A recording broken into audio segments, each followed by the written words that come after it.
One to one ஆன்மீக நேயர்களுக்கு வணக்கம். நம்ம நிகழ்ச்சியை தொடர்ந்து பார்த்துட்டே இருக்கிறவங்க நிறைய பேர் நமக்கு சில இடங்களில் அவங்க போடுற கமெண்ட்டு, அவங்க பேசுகிற பேச்சு, அவங்க கேட்குற கேள்விகள்லாம் பார்க்கும்போது ரொம்ப மகிழ்ச்சியாக தான் இருக்குது. எல்லாருமே என்ன கேட்குறாங்க, என்ன சார் எல்லா வீடியோவிலையும் இந்த கோயிலுக்கு போனால் குழந்தை பிறக்கும், அந்த கோயிலுக்கு போனால் கல்யாணம் ஆகும், இந்த கோயிலுக்கு போனால் வீடு கட்டலாம் அப்படின்னு சொல்கிறாங்களே, இதெல்லாம் நிஜமா அப்படின்னு கேட்குறாங்க. நாம் கோயிலுக்கும் ஆன்மீகத்துக்கும் கடவுளுக்கும் எதிரானவர்கள் அல்ல. அதை முதல்ல சொல்லிட்டு தான் அதுக்கப்புறம் சொல்லணும். அப்படி நம்ம அதுக்கு எதிரானவர்களாக இருந்தோம்னா இந்த ஜோதிடத்தை பற்றி நம்ம பேச முடியாது. நமக்கும் கடவுளுடைய கருணை இருந்தாலும், கடவுளுடைய அனுக்கிரகம் இருந்தாலும், கடவுளுடைய அந்த ஆசி இருந்தால் மட்டும்தான் நாமளும் இந்த மாதிரி ஒரு இடத்துல உட்காந்து பேச முடியும். ஜோதிடம் ரீதியாக மக்கள் கேட்குற சந்தேகங்களுக்கும் விளக்கம் கொடுக்க முடியும். இப்போ ஒரு கோயிலுக்கு போகிறதுனால ஒருத்தங்களுக்கு குழந்தை பிறந்துடும்னா எல்லா வேலையும் விட்டுட்டு கோயிலுக்கு போனால் போதும் இல்லையா? அதே போல் ஒரு கோயிலுக்கு போகிறதுனால தான் திருமணம் நடக்கும்னா அந்த கோயிலுக்கு எல்லோரும் போனாங்கன்னா திருமணம் ஆகிடும் இல்லையா? பட் கோயிலுக்கு போகிறாங்க, ஜோதிடர்கள் சொல்கிற பரிகாரத்தெல்லாம் கேட்குறேன், சோஷியல் மீடியாவில் என்னென்னலாம் சொல்கிறாங்களோ அத்தனையும் சொல்கிறோம். எனக்கு இன்னும் கல்யாணமே ஆகலன்ட்டு நிறைய பேர் வராங்க. இப்போ இதில் லேட்டஸ்ட்டாக வந்திருக்கிறது தான், இந்த கோயிலுக்கு போனீங்கன்னா நீங்கள் சொந்தமாக வீடு கட்டலாம் அப்படிங்கிறாங்க. இன்னும் சில பேர் என்ன சொல்கிறாங்க, நீங்கள் இந்த லக்கணமாக அதுக்கு இந்த கோயிலுக்கு போங்க, இந்த லக்கணமாக அந்த கோயிலுக்கு போங்க. இந்த மாதிரி 12 லக்கணத்துக்கும் ஒரு கோயிலை சொல்லி இந்தந்த கோயிலுக்கெல்லாம் நீங்கள் போயிட்டு வந்தீங்கன்னா உங்களுக்கு சொந்தமாக வீடு அமையுங்கிறாங்க. இந்த வீடு யார் யாருக்கு அமையுங்கிறத நம்ம ரொம்ப முக்கியமாக கவனிக்கணும். ஒவ்வொரு மனிதனோட வாழ்க்கையிலையும் அடிப்படை தேவை அப்படிங்கிறது பார்த்திங்கன்னா உண்ண உணவு, உடுக்க உடை, இருக்க இடம். இந்த உண்ண உணவுங்கிறது நீங்கள் எங்கே வேணாலும் தேடிக்கலாம். எங்கேயாவது போய் வழி தவறி மாட்டிக்கிட்டு தெரியாத ஊருக்கு போனால் கூட யாராவது ஒருத்தவங்க பட்டினி கிடக்கூடாதுன்னு சொல்லிட்டு சோறை கொடுத்துருவாங்க. அப்படின்னா அங்கே இருக்கக்கூடிய சின்ன சின்ன கடைகள்லேயும் சாப்பாடு கிடச்சிரும். அடுத்தது உடுக்க உடை. உடுக்க உடைங்கிறது ஒரு காலத்தில் ரொம்ப கஷ்டமான சூழல் தானே. இன்றைக்கி அப்படி இல்லை. நீங்கள் சாதாரண அந்த எந்த கடைகளில் போனாலும் உங்கள் பட்ஜெட்டுக்கு ஏற்ற மாதிரி பிராண்டட் ஐட்டம் வரைக்கும் பெரிய பட்ஜெட் வரைக்கும் நீங்கள் எங்கே வேணாலும் வாங்கிக்கலாம். ஆனால் ஒரு ஊருக்கு நீங்கள் தவறி போனாலோ இல்லை ஒரு இடத்துக்கு புதுசாக போனாலோ இந்த தங்குற இடம் தேடுறது இருக்கு இல்லையா, இது அவ்வளோ சீக்கிரமாக அமையவே அமையாது.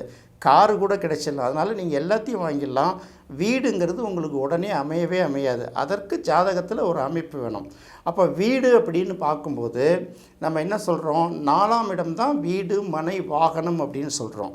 அப்போ 4ஆம் இடம் எப்படி இருக்குது, உங்கள் லக்கணத்துக்கு 4ஆம் இடம் எப்படி இருக்குது, 4ஆம் இடத்துக்கு உரிய கிரகம் என்ன, அது 4ஆம் இடத்துக்கு உரிய கிரகத்துக்கு நட்பு கிரகமா சுப கிரகமா, அதை பார்க்கக்கூடிய கிரகங்கள் என்னென்ன, ரைட்டு, அது சுப கிரகத்தோடு சேர்ந்திருக்கா இல்லது பாவ கிரகத்தோடு சேர்ந்திருக்கா. அடுத்தது 4ஆம் இடத்துக்கு உரிய கிரகம் எந்த இடத்துல இருக்குது, அது மறைவிடங்களில் இருக்கா, நல்ல இடங்களில் இருக்கா, பாதகஸ்தானத்தில் இருக்கா அப்படின்னு பார்க்கணும். இப்போது 4ஆம் இடம் அப்படின்னு பார்க்கும்போது வீடு, மனை, வாகனம், செவ்வாய் இருக்கு இல்லையா. பொதுவாக செவ்வாய் தான் எப்படி சுக்கிரனை கலத்திரக்காரகன் திருமணத்தை குறிக்கக்கூடிய இடம்னு சொல்கிறோமோ, செவ்வாய்க்கு தான் வீடு, மனை காரகத்துவத்தை வழங்கக்கூடிய அதுக்கான காரகத்துவம் உள்ள கிரகம் அப்படின்னு பார்க்கும்போது செவ்வாய் தான். அப்போ ஒரு ஜாதகத்தில் செவ்வாய் நல்லா இருந்துக்கணும், 4ஆம் இடத்து அதிபதியும் நல்லா இருக்கணும், செவ்வாயும் நல்லா இருக்கணும். ஆனால் இதே ஒரு லக்னத்துக்கு 4ஆம் இடத்துல செவ்வாய் இருந்தால் அவர்களுக்கு சொந்த வீடு அமைவது ரொம்ப கடினம். அப்படியே சொந்த வீடு அமைஞ்சாலும் அந்த வீட்டில் இருந்து ரொம்ப நாள் வரைக்கும் காலம் கழிக்கிறது அதை விட பெரிய கடினம். மேக்சிமம் இந்த 4ஆம் இடத்துல செவ்வாய் இருக்கிறவங்கள பார்த்திங்கன்னா ஒரே இடத்துல இருக்க முடியாது. சொந்த வீடு கட்டினா கூட ஒரு நிம்மதியாக அந்த இடத்துல வசிக்க முடியாது. அப்படி இல்லைன்னா அக்கம் பக்கம் வீட்டுக்காரங்களோட தொடர்ந்து சண்டை வந்துட்டுருக்கோம். ஏதோ ஒரு சூழ்நிலையால் அந்த வீட்டை காலி பண்ணுற மாதிரியோ இல்லை வாடகைக்கு விட்டு வேற ஒரு வீட்டுக்கோ போகக்கூடிய ஒரு சூழ்நிலையும் உருவாகும். ஏன் அப்படின்னு கேட்டிங்கன்னா, வீடு, நிலம், மனை இதுக்கெல்லாம் காரகத்துவம் வகிக்கக்கூடிய கிரகம் செவ்வாய். அதே போல் வீடு, மனை, வாகனம் அப்படின்னு சொல்லக்கூடிய ஜாதகத்தில் நிர்ணயிக்கக்கூடிய இடம் 4ஆம் இடம். வீடு, மனைகளை குறிக்கக்கூடிய 4ஆம் இடத்தில் வீடு, மனை காரகனான செவ்வாய் இருந்தால் அது காரகோ பாவன் அஸ்தி அப்படிங்கிறாங்க. அதாவது காரகத்துவத்தை குறிக்கும் கிரகம் அந்த பாவத்திலேயே இருந்ததுன்னா அது சரிவர இயங்காதுன்னு சொல்கிறாங்க. இந்த மாதிரி சூரியனுக்கு தந்தையை சொல்லுவாங்க, குருவுக்கு குழந்தைய சொல்லுவாங்க, சந்திரனுக்கு தாயாரை சொல்லுவாங்க. இந்த மாதிரி ஒரு கதகத்துக்கும் ஒன்று சொல்லிட்டு வருவாங்க. ஆனால் சனியை பற்றி சொல்லும்போது மட்டும் ஆயுள் காரகன் அப்படின்னு சொல்லக்கூடிய சனி ஆயுள் ஸ்தானம் அப்படிங்கிற சொல்லக்கூடிய 8ஆம் இடத்துல இருந்ததுன்னா அவங்க ரொம்ப பாதிக்கப்பட மாட்டாங்க. அவங்களுக்கு ஆயுள் தீர்க்கம்னு ஒரு வார்த்தையை சொல்லிடுவாங்க. ஏன்னா சனி எல்லாத்துக்கும் விதிவிலக்கானவர் இல்லை பல நேரங்களில். அப்போ 8ஆம் இடத்துல சனி இருந்தால் எப்படி ஆயுள் தீர்க்கமோ அதே போல் 4ஆம் இடத்தில் செவ்வாய் இருந்தால் அவங்களுக்கு வீடு, நிலம், மனை இது சம்பந்தப்பட்ட பிரச்சனை தொடர்ந்து இருந்துக்கிட்டே இருக்கும். இப்போ வருவோம். இது பாரம்பரிய நூல்களில் சொல்லப்பட்ட ஒரு விஷயம். இப்போ நவீன ஜோதிட முறை அப்படின்னு பார்க்கும்போது கேபி சிஸ்டம்லாம் சொல்கிறாங்கல்ல, கிருஷ்ணமூர்த்தி பத்ததி அப்படிங்கிற சிஸ்டம்லாம் சொல்கிறாங்கல்ல, அவங்க என்ன பண்ணுவாங்கன்னா வெறும் 4ஆம் அதிபதி எடுத்துக்க மாட்டாங்க.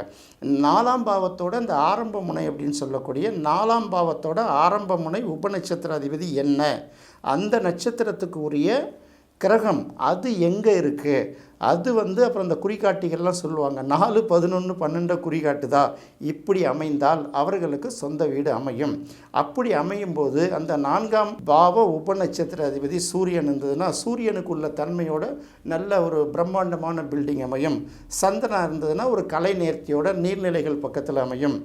செவ்வாய் இருந்ததுனால் இந்த இடத்துல காரகபவன் அஸ்தியில் அங்கே கிடையாது கேபி சிஸ்டத்தில். செவ்வாய் இருந்ததுன்னா நிலம்போட ஒட்டி ஒரு வீடுகள் அமையும். புதன் இருந்ததுன்னா ஒரு இரட்டை வீடுகளாகவோ சின்ன சின்ன வீடுகளாகவோ நல்லா அமையும். வியாழன் இருந்ததுன்னா கொஞ்சம் கலைநயம் மிகுந்த பிரம்மாண்டமான வீடு தான் இருக்கும். சுக்கிரன் இருந்தால் கலை நேர்த்தி மிகுந்த இந்த லக்ஸரி அப்பார்ட்மெண்ட்ஸ் இதெல்லாம் அமையும். சனி இருந்தால் கொஞ்சம் பழைய வீடுகள் அமையும். ராகு கேது இருந்தாலும் அது மாதிரி சில வீடுகள் அமையும். இல்லை சந்து பொந்துகள் அமையும்.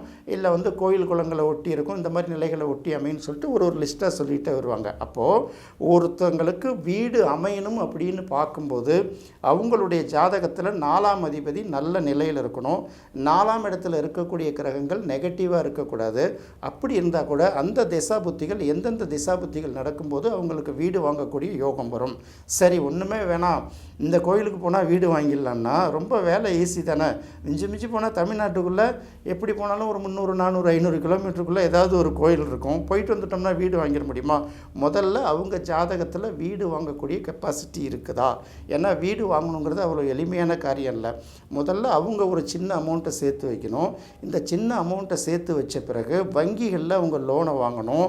வங்கிகளையும் லோன் வாங்கின பிறகு அதை முறையாக கட்டி முடிக்கணும்.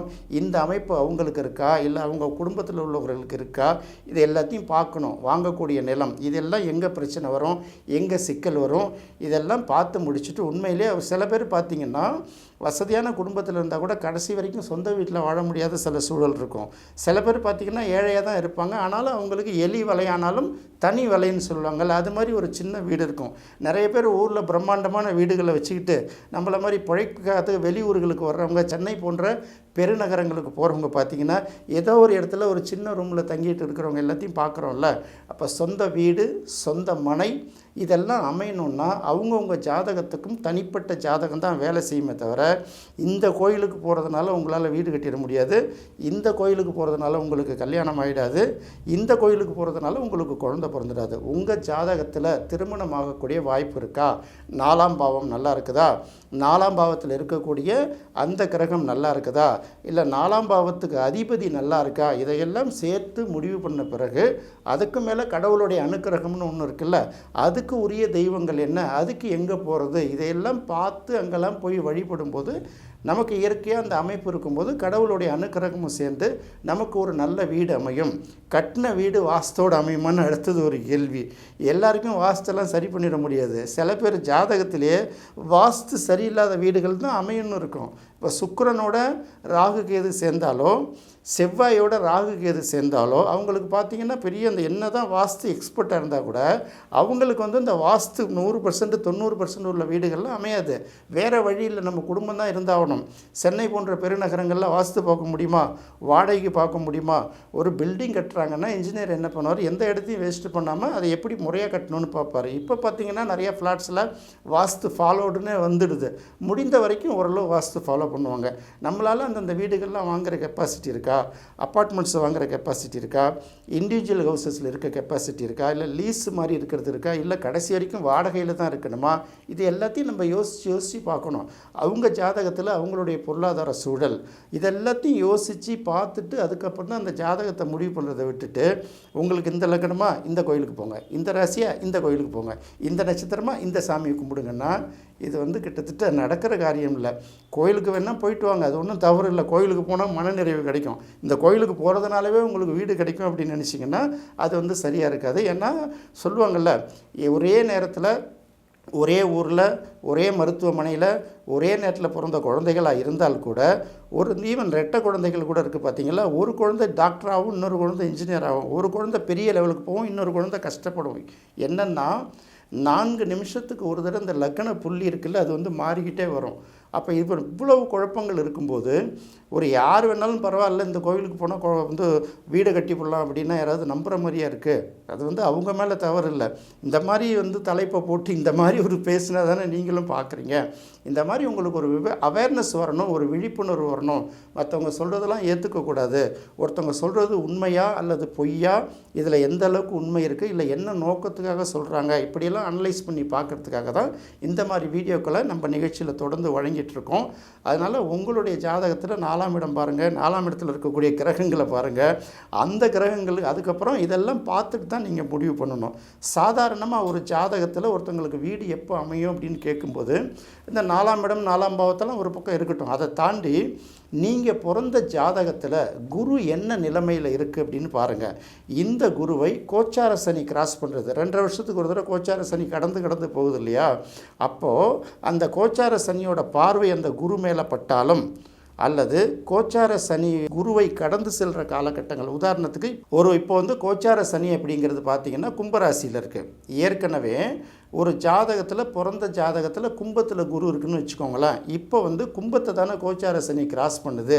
இந்த மாதிரி உங்களோட ஜென்ம ஜாதகத்தில் உள்ள குருவை இந்த கோச்சார சனி கிராஸ் பண்ணுற காலகட்டங்களில் மேக்சிமம் வீடு அமைவதற்கு ஒரு வாய்ப்பு இருக்குது. இது ஜோதிட டிப்ஸ் தான், எல்லாருக்கும் அப்படி அமைதான்னு கேட்கக்கூடாது. அடுத்தது, இந்த கோச்சார சனி வந்து 3ஆம் இடம் 7ஆம் இடம் 10ஆம் இடத்தை பார்க்குது இல்லையா, அந்த இடத்துல நீங்கள் பிறந்தப்ப ஜாதகத்தில் குரு இருந்தாலும் இந்த மாதிரி காலகட்டங்களில் வீடு அமைகிறதுக்கு ஒரு வாய்ப்பு இருக்குன்னு தான் சொல்லாமல் தவிர கண்டிப்பாக வீடு வாங்குவீங்கன்னு சொல்ல முடியாது. அப்போ வீடு வந்து ஏற்கனவே குடியிருந்த வீட்டை விட்டு மாற்றம் அடைகிறதுக்கு வாய்ப்பு இருக்குது. இல்லாட்டி பேங்க்கில் ஏற்கனவே கட்டியிருக்கிற வீடை ரெனோவேஷன் பண்ணுறதுக்காக டாப்அப் லோன் வாங்குறதுக்கு வாய்ப்பு இருக்குது. இல்லையா, டாக்குமெண்ட்டை நம்ம வந்து லோன் வாங்கி தானே வீடு நிறைய பேர் வாங்குகிறோம். இந்த டாக்குமெண்ட்டை பேங்க்கில் அடகு வச்சு வீடு வாங்குறதுக்கு வாய்ப்பு இருக்குது. என்ன நேயர்களே, கிட்டத்தட்ட இந்த 4ஆம் இடத்தை பற்றியும் வீடு மனை வாகனத்தை பற்றியும் நான் சொன்ன தகவல்கள் வந்து உங்களுக்கு உண்மையிலே பிடிச்சிருக்கு மட்டும் இல்லை, நீங்கள் வந்து உங்களுடைய ஜாதகத்தில் சுய ஜாதகத்தை பார்த்தோ கோச்சார நிலையை பார்த்தோ அனலைஸ் பண்ணிக்கிறதுக்கோ உங்களுக்கு வந்து இது சரியான தருணமாக இருக்கும்னு நினைக்கிறேன். மீண்டும் மற்றொரு நிகழ்ச்சியில் சுவையான நிகழ்ச்சியில் சந்திப்போம். நன்றி, வணக்கம்.